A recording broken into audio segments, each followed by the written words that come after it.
Yo yo yo, what is going on my fellow cloners? I come here to show you a large mock that I have made. Now as you can tell from the title, it is on Bothawui, or if you want to go with canon, Bothawui proper. Now basically, because this is going to be a long video, you guys already saw the slideshow, so you already know what to expect, but this is the commentary part if you want a more in-depth look at the mock. Now, the story, since I didn't put it at the beginning of the slideshow, is these band of rebels, there is 5 here, found out that there was kind of like this large supply base on the planet of Bothawui. So the rebels go to Bothawui, and then they pop down out of their U-wing or whatever ship they are using, and they go right in. And as they're going towards the coordinates, they find this little ATST kind of refuel outpost repair station thing. That's a long name. And so they're trying to besiege it. But I can't call it besiege because I already have a mini-mock called besiege and I don't want to copy names. But let's get right on into the overhead view. As I stated before, it is on a 48 by 64. Now if we look, there is the Outpost supply station there, a little plateau. Sorry that my hands are shaky. This walkway, and that is not supposed to be a landing pad. We'll get into that a little bit later. We have the 2 kind of very dense parts, not as dense as I would like them, the open areas, and then the ATST. So let's start kind of in this corner, kind of vegetated area with the rebels. Alright, so we'll just go over the entire terrain since we're already down here. So if we look, it does have a base color of green, but there also is dark green, kind of for the darker feel that is more vegetated. Now, in the area I chose to do it, it's kind of a little bit swampy, or like wet of some sort. See, we have some murky water right there. But the entire planet is not swamps. It's forests, plateaus, mountains, that stuff. I just decided to add a little bit of murky water. So this here, as you see, is more vegetated than this portion out there. We do have some patches of olive green, sand green, medium dark flesh, dark orange, which is right there. And then we have some brown, reddish brown, dark brown, and some more medium dark flesh, which happens to be my favorite LEGO color at the moment. But if we look down here, it's kind of like this thin little pathway that I would assume would be used for speeders. I'm not sure, because it is like kind of more wore down, if you would like to say, than the vegetated area. And if we look down here, we'll take a look at this kind of swamp, murky water thing. So it's using the trans green 1x1s, tiles, and plates, and it's just surrounded by some dark tan 1x2s, and in there I just have some stem grass just to emphasize that it's somewhat murky, but they're still growing stuff, if that makes sense. Alright, so if we go over here without the ATST falling, we'll notice the patch of olive green, which is somewhat dense, and then it continues to go over here. We have some dark orange right there underneath the ATST foot, and some medium dark flesh over there, sand green. And then you'll notice these reddish brown and dark brown parts. That is from the ATST foot. It's kind of like a stepping down, but it's like pulling up the earth. Well, like you can't call it earth, pulling up Bothawui. And like the grass you see is away from it. And it's just right here. We'll get into that, refueling. And if we go over here, we'll see we have another one of these vegetated areas. And this new type of tree I did. You see it's brick built at the base. And then right here I have some 6 bars, and I have a 4 bar over there that has some clips and I don't know what those are called. The 1x1s with like that whole kind of studs on both sides sort of deal.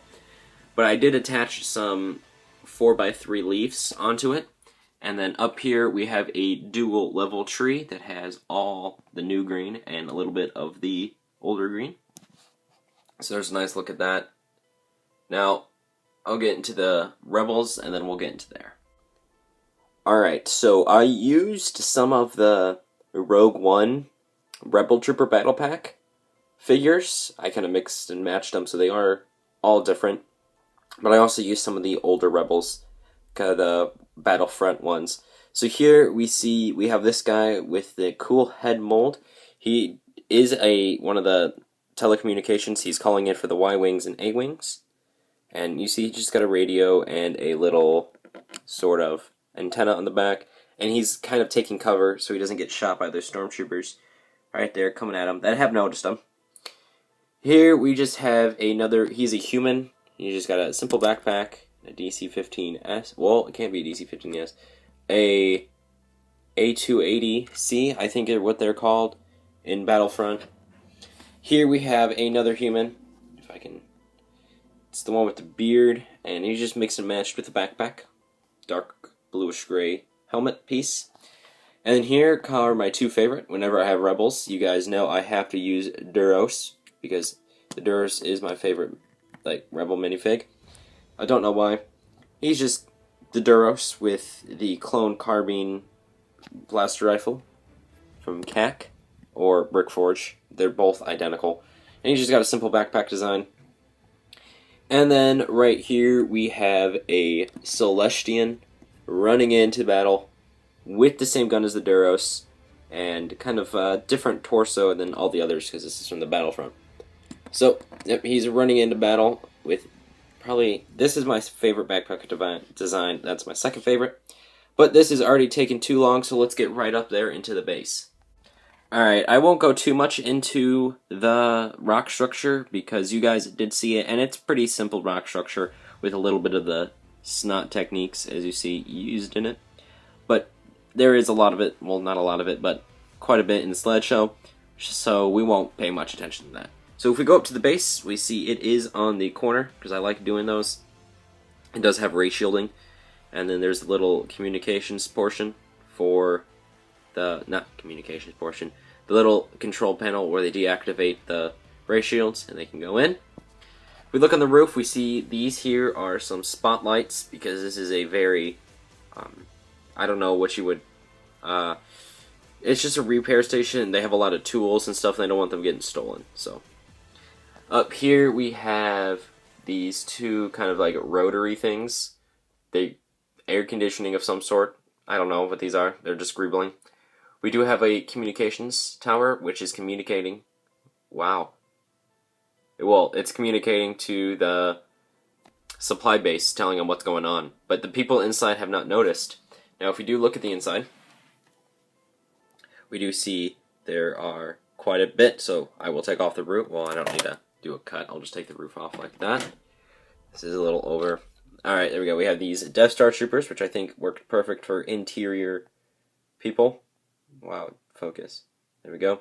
Here in the corner we have some crates because it has tools. Here we have some extra tools, kind of wrenches, pickaxes, got some like telescopes and a lightsaber hilt. Here we have my large display section with kind of a smaller control panel using two of those same pieces, same as that one.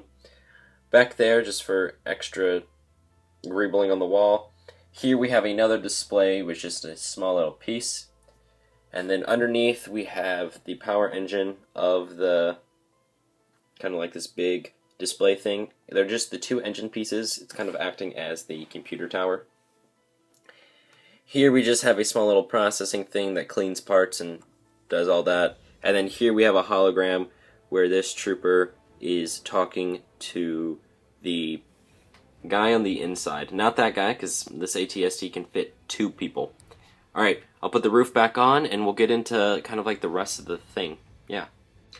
Alrighty, as I said before, this here is not a landing pad. It's kind of the walkway where they can repair the ATSTs.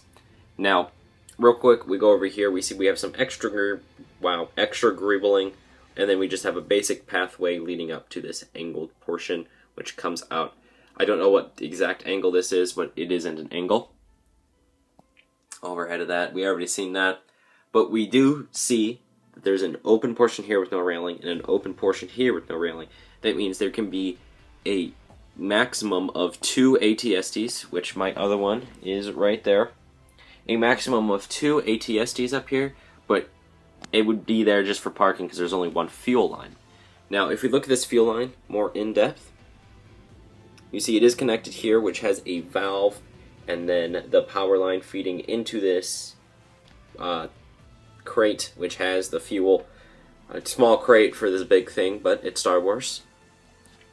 And we see this fuel line is going up, and this stormtrooper is going to be attaching it to these, or somewhere on the back of here, or maybe even here. I don't know where the fuel spot would be. But this ladder can move as one. It is made up of 2 different ladders you see there, but I got it to stick it as one. If we come over here, we see we have lights. This is just for the ATSTs to see. It does have the number 3 on it, because this is the 3rd ATST repair outpost throughout the perimeter of the supply base. Nothing special. Here we have some extra crates, 2 with tools and 1 with more fuel. Here we have a little ATST refuel station. This just has an extra weapon and some thermal detonators. And then here we have a crane. This is the same crane that was in Ando. I just modified it a bit with some of these levers or joysticks, whatever you want to call them. And the crane is there, and it's just sitting here on the corner. Now, if we look up here at the ATST, I do have this ATST is heavily modded. I did switch these portion of the legs. They used to, like this portion here used to point down, and that wouldn't allow it to go forward. But now I have it so the legs can move forward, so I can get a walking position in another upcoming MOC I will be doing. And then here, if I rotate this without it falling, which is going to be rather difficult, and I'm sure, I haven't made the slideshow yet, but I'm pretty sure I would have taken a picture where you can look on the inside and see the other ATST driver, which is right there. It's hard to see. But, alright, so here's ATST driver number 1. There's number 2. You see we have an extra seat in there for him. And that is that. So we'll go into the overhead one more time, and then we'll get you guys going. Alrighty guys, I hope you did enjoy my Bothawui MOC.